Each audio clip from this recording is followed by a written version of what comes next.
This is the Horse Radio Network. This is episode 266 of Horse Tip Daily, a different horse tip, a different equine topic, a different equestrian expert every day. Horse Tip Daily brings the world of equine knowledge to you one day at a time. Today's tip is sponsored by The Yellow Horse. You can visit them at theyellowhorse.com. Enjoy today's tip.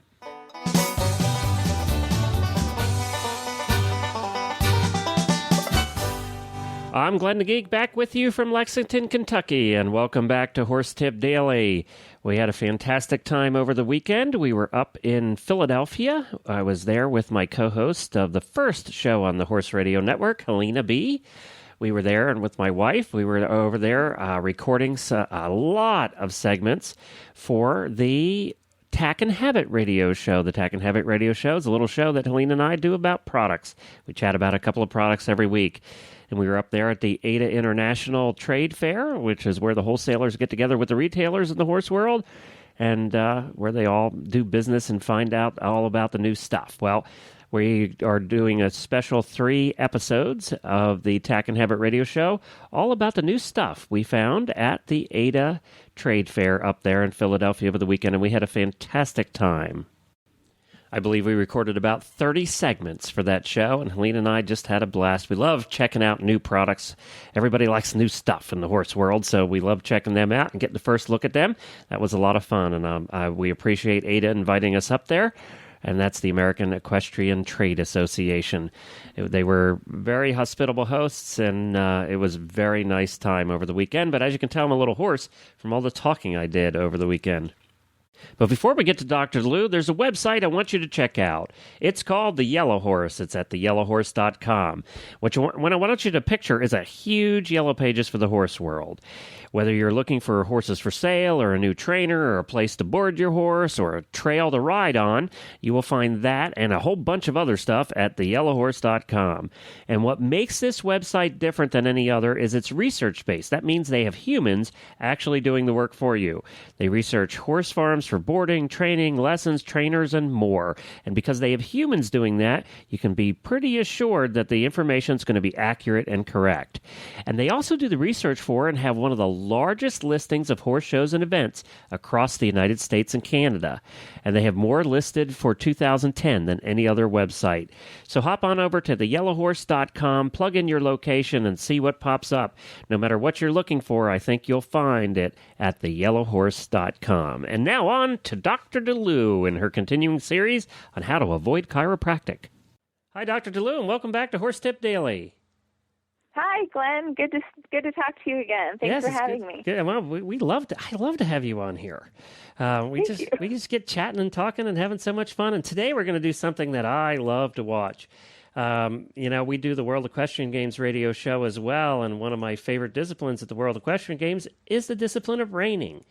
And we're going to continue our series that we've been starting with you here and have done a number of different disciplines, talking about chiropractic and really how to avoid it in the different disciplines. Reining's got to be tough because talk about doing starting and stopping and turning. Yes, absolutely. Reining is tough. But the amazing thing to me about reining is that so much of it is the horse is doing it on its own. I mean, there's so little that at the high levels the rider even has to tell the horses. It's so instinctive that to me is pretty phenomenal, and that alone kind of avoids some things, is that the horse is so responsive and doing so much without encouragement. And I did notice too with the reiners, they are more apt and more willing to boot their horses correctly than some of the other disciplines are not even allowed to. Right. They do a very good job preventing those lower leg injuries with the sliding stops. But yeah, some of the things that, people that are into cutting and reining can do, it's similar. We talked about dressage and the collection, and, with cutting and reining, you do have tons of collection, getting that hind end underneath the horse. And it is quite hard on the hocks. And dressage, they tend to start horses collecting at a much older age, and with cutters and reining horses, they tend to start them very young, and so I see lots of problems in the low back because the horses are starting so young and their bodies just aren't quite strong enough and ready. So we talked about some of the other disciplines, that cross training and the trail riding, and even just like walking up long hills and, getting that back really strong so we can hopefully have a stronger muscle group to protect that back when it's doing that collection. That makes sense. Yeah. Yeah, and that's a big one. A nice thing about the reiners is they do tend to have a pretty relaxed head carriage with very minimal contact on the mouth, so the necks don't seem to be as big of a problem.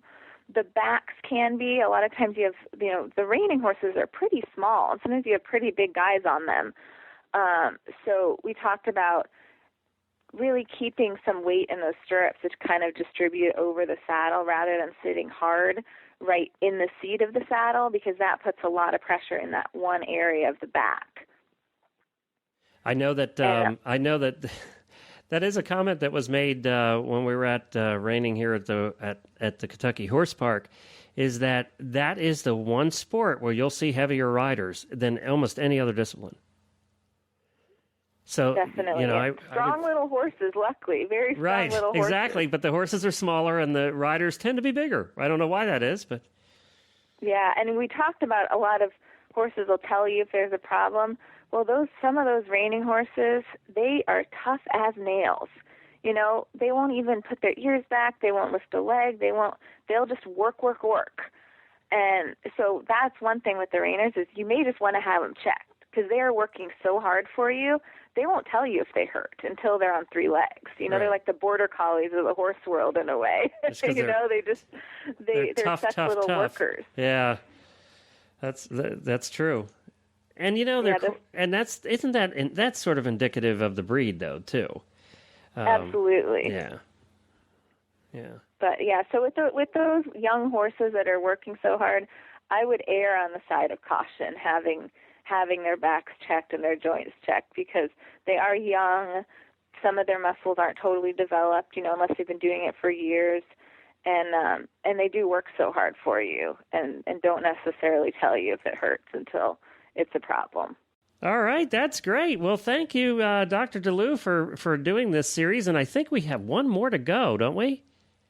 We do. We have a little less common one, which is driving. But it's the one I do, so it's the most important one. So let's talk. Oh my gosh! So let's talk about driving next. In this series, you'll hear Dr. DeLeeuw on there talking about chiropractic and the different disciplines and how to avoid it, actually. And Dr. DeLeeuw, where can people hear more or find out more about you, and how can they hire you out there in California if they need some help? You can find me on my website, equineholisticvetmed.com, and shoot me an email. All that's on my website.